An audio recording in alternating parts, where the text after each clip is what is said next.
Rigathi Gachagua.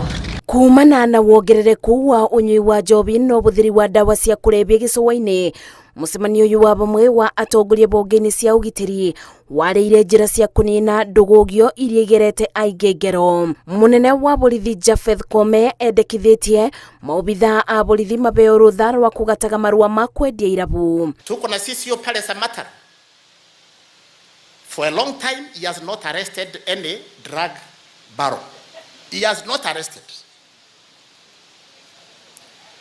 I'll be here on duty for about 4 days.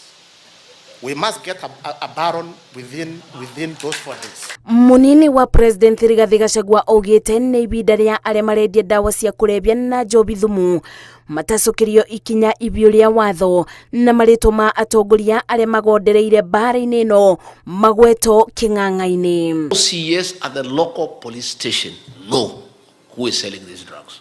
The people from the Criminal Investigation Directorate, they know.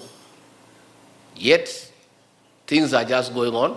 Gachagua nĩ amenereirie kuongerereka gwa ciĩko ici, akiuga thirikari ĩkũthiĩ na mbere na kũgatha mũcibi wa kũbũrana na wendia wa njobi thumu, gũkũ akĩbe mũkana atongoria rũbonge-inĩ rwa wathani arĩa kũratuĩka manyitanagĩra na endia a njobi thũgũrĩ-inĩ ĩno. Are they scared of the drug barons?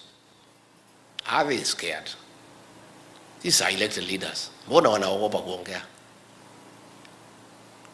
Or could it be some of these drug barons waliwasaidia wakitafuta viti? What terrorists are doing to our country, the harm that other organized criminals are doing to our country, including bandits, is the same harm that those who are manufacturing, transporting, selling, distributing, and encouraging drugs and alcohol. And those officers who mess up, those officers who are corrupt, I agree with you, Your Excellency, Waziri, they should not be transferred. They should be fired on the spot. You cannot transfer corruption to another county. Kĩgomano gĩkĩ gĩũkĩte rĩrĩ thirikari ĩratabania mũngũrũrio wa njobi na kũbinga irabu kũrĩa yendagĩrio.